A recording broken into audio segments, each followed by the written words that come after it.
할렐루야. 오늘도 하나님의 영광이 빛나는 모닝 글로리, 하나님의 영광이 빛나는 아침입니다. 오늘도 성령님과 함께 행복한 하루 되실 줄 믿습니다.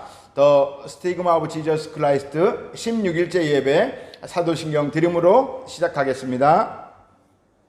전능하사 천지를 만드신 하나님 아버지를 내가 믿사오며 그 외아들 우리 주 예수 그리스도를 믿사오니 이는 성령으로 잉태하사 동정녀 마리아에게 나시고 본디오 빌라도에게 고난을 받으사 십자가에 못 박혀 죽으시고 장사한 지 사흘 만에 죽은 자 가운데서 다시 살아나시며 하늘에 오르사 전능하신 하나님 우편에 앉아 계시다가 저리로서 산자와 죽은 자를 심판하러 오시리라. 성령을 믿사오며 거룩한 공예와 성도가 서로 교통하는 것과 죄를 사하여 주시는 것과 몸이 다시 사는 것과 영원히 사는 것을 믿사옵나이다. 아멘. 오늘 말씀 요한복음 3장 14절에서 17절입니다. 같이 읽겠습니다. 모세가 광야에서 뱀을 든 것 같이 인자도 들려야 하리니 이는 그를 믿는 자마다 영생을 얻게 하려 하심이니라. 하나님이 세상을 이처럼 사랑하사 독생자를 주셨으니 이는 그를 믿는 자마다 멸망하지 않고 영생을 얻게 하려 하심이라.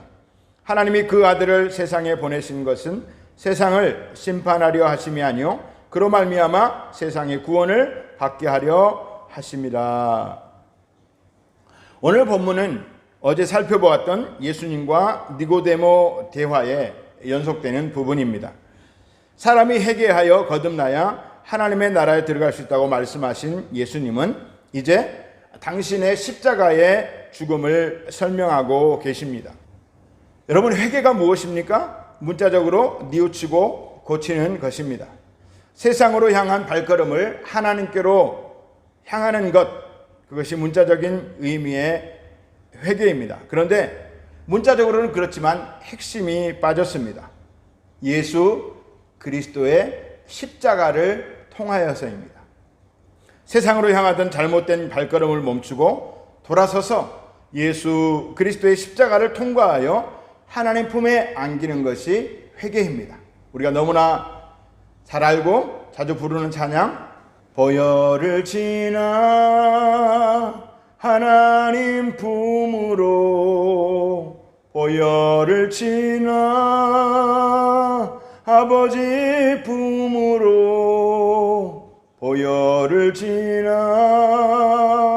하나님 품으로 한 걸음씩 나아가네. 아멘. 이것이 진정한 의미의 회개입니다. 이것이 거듭남입니다. 14절 15절이요. 모세가 광야에서 뱀을 든 것 같이 인자도 들려야 하리니 이는 그를 믿는 자마다 영생을 얻게 하려 하심이니라. 이스라엘 백성들이 광야에서 하나님을 원망하여 불뱀이 나와서 백성들을 물어서 죽입니다. 그때에 모세에게 회개한 백성들을 위해 놋뱀을 장대 위에 높이 매달라고 말씀을 하십니다. 그리고 그것을 쳐다본 자는 불뱀에 물렸을지라도 살아나는 하나님의 치유의 역사가 있었습니다. 민수기 21장에 이 사건을 예수님은 말씀하고 있는 것입니다. 즉 창대에 매달린 놋뱀이 예수 그리스도의 십자가를 상징하고 예수님께서 그렇게 놋뱀처럼 십자가에 매달리시겠다라고 하는 것을 말씀하고 있는 것입니다. 나를 믿는 자는 영생을 얻을 것이다 라고 말씀을 하는 것이죠. 16절 17절이요. 하나님이 세상을 이처럼 사랑하사 독생자를 주셨으니 이는 그를 믿는 자마다 멸망하지 않고 영생을 얻게 하려 하심이라.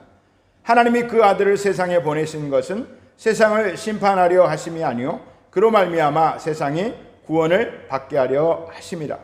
요한복음의 중심 말씀입니다. 아니, 요한복음만 뿐만 아니라 성경 전체의 핵심 말씀, 중심 말씀이 이 요한복음 3장 16절 17절입니다. 복음 중에 복음, 복음의 에센스라고 말씀드릴 수가 있습니다. 16절, 17절에는 하나님께서 행하신 일이 몇 단어로 설명되고 있는데 멸망, 심판, 영생, 구원입니다. 하나님은 심판하시기도 하고 멸망시키시기도 하시며 또한 구원하시며 영생을 주십니다. 그런데 이 네 단어로 설명되는 하나님의 사역은 때와 상황에 따라 변하는 것이 아니라 이미 확정, 컨펌 되었다라고 하는 것입니다. 아무리 하나님이시지만 마음대로 이때는 이렇고 저때는 저렇고 그때 달라요, 이렇게 하실 수가 없다라는 것입니다. 이미 확정된 하나님의 기준은 무엇입니까? 예수 그리스도의 십자가입니다. 하나님은 이미 예수님을 이 땅에 보내시고 십자가에서 예수님을 죽게 하심으로 그분의 모든 구원 사역을 완성하셨습니다. 이제 구원받고 영생을 얻느냐, 심판받아 멸망에 처하느냐라고 하는 것은 우리의 선택의 몫입니다. 물론 교리에 따라서 이 우리의 선택, 그 의지조차도 전혀 우리는 그럴 가망이 없는 전적인 은혜로만 가능하다라고 하는 교리도 있습니다. 어쨌든 우리의 선택의 결과가 구원받고 영생에 이를 수도 있고 심판받아 멸망에 처할 수도 있는 것입니다. 몇십 년을 악하게 살고 아주 못되게 살았어도 진심으로 회개하면 그에게는 영생 천국이 주어지는 것입니다. 이게 말이 되냐고 어떤 사람은 항변할 수 있는데 이미 하나님의 뜻은 그렇게 정해져 있습니다. 그때 기준이 달라지는 게 아니고 모든 사람에게 동일하게 이 기준을 적용하시는 것입니다. 그런데 누가 이런 하나님을 무정하다, 무섭다, 차별하신다 말할 수 있겠습니까? 당신의 아들의 죽음, 그 죽음을 기준으로 삼는데 누가 항변할 수 있냐라고 하는 것입니다. 우리를 너무나 사랑하셔서 그 아들을 주시고 또 시대와 사람에 따라 차별하지 않으시고 그 아들을 믿을 기회를 똑같이 주시는데 과연 하나님은 사랑이십니다. 전도할 때 가끔 쓰이는 예화입니다. 아마도 실제 있었던 일 같지는 않고 누군가가 전도를 효율적으로 하기 위해서 지어낸 얘기 같습니다. 그 옛날 강원도 산길을 운행하던 버스가 있었습니다. 굽이굽이 천길 낭떠러지를 길을 가다가 그만 버스 브레이크가 파열된 것입니다. 버스 안은 이미 아비규환이 되었습니다.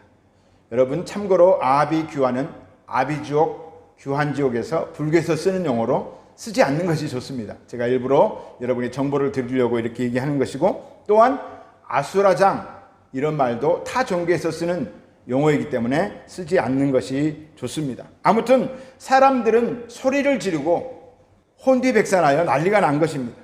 이제 방법은 구불구불한 길을 잘 운전해서 산 쪽으로 약간 올라가게 만들어 놓은 긴급 제동시설이라는 게 있습니다. 사진 한번 보실까요? 요즘은 이렇게 잘 만들어져 있죠.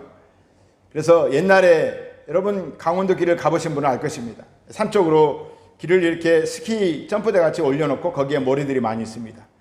그쪽으로 가서 멈출 수밖에 없습니다.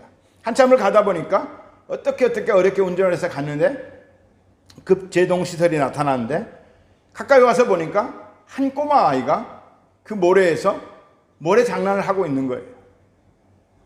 이거 어떻게 합니까? 그리로 버스를 몰아서 가면 그 아이가 죽을 것이고 안 그러면 천길 낭떠러지로 열 몇 명이 되는 사람들이 죽게 될 것입니다. 사람들은 한 명이 문제가 아니라 우리가 다 살아야 되지 않냐 소리를 치지만 이 운전사는 얼굴이 노래지고 식은 땀을 뻘뻘 흘리면서 눈물을 흘리기 시작합니다. 어떻게 할 줄은 모릅니다. 그렇지만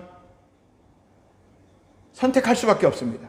결국 버스 운전사는 눈을 질끈 감고 긴급 제동시설 쪽으로 운전대를 꺾었습니다. 그리고 차는 멈췄습니다. 사람들은 그렇게 크게 다치지 않고 가벼운 경상을 입고 모든 사람들이 살았습니다. 그런데 문제는 그 아이죠. 이 운전사는 완전히 넋이 나갔습니다. 그리고 그 아이를 끌어안고 통곡하고 옵니다. 이 아이가 바로 이 운전사의 아들이었습니다. 실화는 아닌 것 같습니다. 이 운전사는 예수님을 십자가에 못 박아 죽이신 하나님을 나타냅니다. 그리고 많은 사람들의 생명을 살리기 위해서 무참히 버스에 치여 죽은 이 아이는 예수 그리스도를 나타냅니다. 로마서 5장 8절은 말씀하십니다. 우리가 아직 죄인 되었을 때에 그리스도께서 우리를 위하여 죽으심으로 하나님께서 우리에 대한 자기의 사랑을 확증하셨느니라. 이 하나님의 사랑, 절대 사랑, 이해할 수 없는 사랑, 무조건적인 사랑, 감사 또 감사, 무한 감사, 영원토록 이 하나님의 사랑에 감격하여 감동하며 사랑을 나눠주고 베푸는 삶이 되시기를 예수님의 이름으로 축복합니다. 오늘의 묵상입니다. 지금 하나님의 사랑을 얼마나 느끼고 계십니까? 이것이 오늘의 우리의 묵상입니다. 이제 다 같이 기도하겠습니다. 하나님, 오늘 하루 묵상 가운데 하나님을 더 깊이 만나고 내 영혼에 떨림이 있는 그런 깊은 은혜의 시간이 되게 하여 주옵소서. 다시 한번 그 놀라운 하나님의 사랑에 감격하고 내가 얼마나 소중한 존재라는 것을 깨닫게 하여 주시옵소서. 우리 모든 성도님들 지켜주시고 축복하여 주시고 교회와 또 선교사들과 대한민국과 말레이시아를 축복하여 주시고 또 우리 모든 성도님들 생각나는 분들을 위해서 또 각자의 삶의 문제를 가지고 주 앞에 주여 삼창하고 기도하겠습니다. 주여, 주여, 주여.